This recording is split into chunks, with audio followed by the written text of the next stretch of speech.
tahun 97 akhir, likability pada Presiden Soeharto 92%.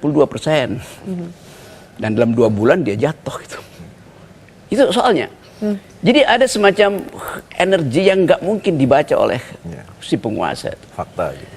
Termasuk tadi membedakan ini presiden atau Jokowi yang berkampanye. Coba saya kasih ilustrasi ya. Satu waktu ada anak kecil, dia lewat di depan istana dan dia lihat di pohon beringin itu ada orang dewasa kencing di pohon itu. Anak itu bilang begini, lah kok Pak Presiden kencing di pohon? Si orang ini bilang, saya bukan presiden karena saya di luar sidang kabinet.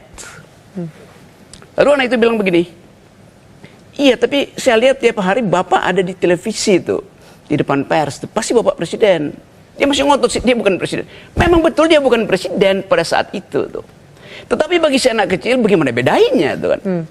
Apalagi anak kecil itu bilang, loh kan nggak boleh kencing di pohon. Terus si orang ini bilang, mana larangannya? Nggak ada larangan memang. Karena dalam istana ada toilet, dia bisa milih. Terus presiden, si orang yang disebut presiden oleh si anak ini, adu debat. Kan saya bisa milih, kencing di toilet atau kencing di bawah pohon. Mana larangannya? Anak itu bilang begini, dulu di situ ditulis oleh Dendels, kecuali anjing dilarang kencing di situ tuh. Anak itu ingat bahwa ada tulisan itu. Tapi mungkin juga orang yang kencing di situ itu tahu itu, tapi dia nggak bisa bahasa Belanda tuh. Karena itu sudah bahasa Belanda, orang kencing di situ. Sekarang pertanyaan kita, anak itu yang benar apa orang itu tuh? Ini terjadi di negeri Wakanda tuh. Jadi ini poin saya itu. Ethics itu tidak perlu diatur. Di lift Kementerian Keuangan misalnya, nggak ada tulisan di situ dilarang kencing di lift. Karena semua orang tahu lift itu bukan untuk tempat kencing. Karena nggak ada hukumnya. Ya memang nggak ada hukumnya. Buat apa dihukum? Ya. Dibuat hukumnya. Ethics itu tidak memerlukan aturan rigid.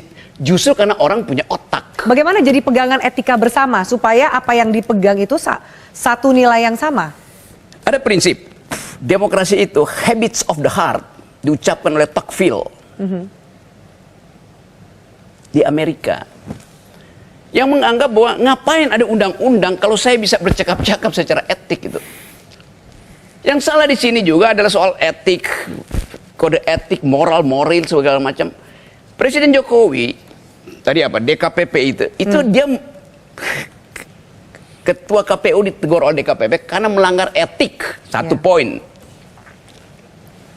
Ketua Mahkamah Agung ditegur oleh Jimli karena melanggar etik.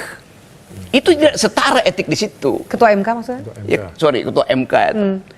Teguran DKPP terhadap ketua KPU itu dia melanggar etik karena prosedurnya tidak dia lakukan. Padahal ada prosedur itu tuh. Teguran Jimli pada ketua MK itu teguran etis karena di situ dia menyodorkan kepalanya itu untuk diatur oleh Presiden Jokowi. Jadi pelanggaran etik di dalam kasus Mahkamah Agung itu lebih tinggi status nobility-nya daripada di KPK. Nah kalau dikatakan ya kan dua-duanya udah iya, tetapi Jokowi disebut melanggar etik sebetulnya karena memanfaatkan kekuasaannya untuk menerima tawaran dari seseorang yang adalah bawahannya. Kan kalau disebut Mahkamah Konstitusi atasnya saya presiden. Yang mampu mengatur ketua Mahkamah Konstitusi cuma presiden. Ya. Jadi dalam relasi moral itu si Mahkamah Konstitusi, si ketua Mahkamah Konstitusi itu diperalat oleh kekuasaan. Maka di situ kita sebut moral presiden buruk. Tapi kan ini jalan terus. Justru ini itu jalan terus itu kan? artinya dari awal ya memang udah begitu. Jadi gue bilang Jokowi nggak akan dengarkan. Dia nggak mau dengar, dia nggak mau cuti segala. Memang dari awal dia tahu ya gue kuasa mau ngapain loh. Kalau bagaimana dengan masyarakat? Kalau Anda katakan tadi bahwa tingkat kepuasan terhadap Soeharto sangat tinggi dan kemudian jatuh di 2 hari kemudian, bagaimana dengan masyarakat? Apakah gaung-gaung suara ini diserap oleh masyarakat? Energi publik itu satu waktu akan cari kanalisasi itu. Nah sekarang misalnya kenapa masyarakat nggak protes? 80% dari pemilih Indonesia itu lulus kelas 7.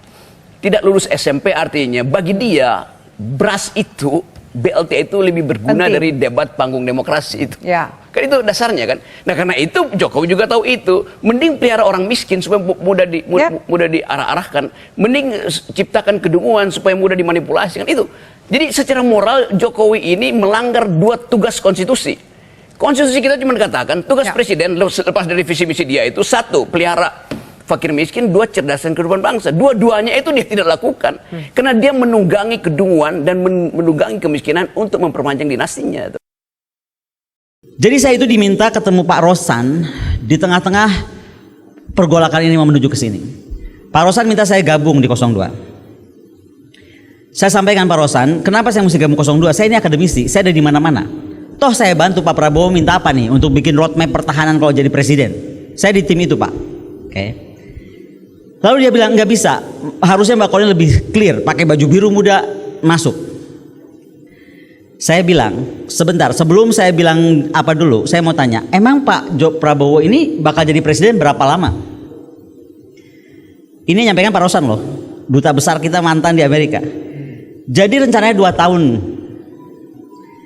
3 tahun berikutnya diikuti oleh Gibran. Saya langsung bangun, sebentar Pak Rosan, jadi akan 2 tahun, lalu langsung diganti oleh Gibran. Pertanyaan gua bodoh aja nih, lu yakin Prabowo dibiarkan hidup oleh Jokowi 2 tahun? Kalau saya jadi Gibran atau jadi Pak Jokowi, saya matiin besok. Loh, betul gak sih?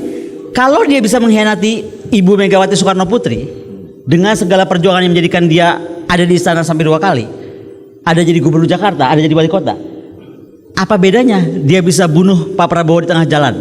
Makanya statement saya kan jadi kuat bahwa Pak Prabowo itu digunakan, bahwa Gibran itu memberatkan. Itu kan bahasa-bahasa saya, dan saya of course saya bilang sama Pak Rosan, saya nggak mungkin ada di sana.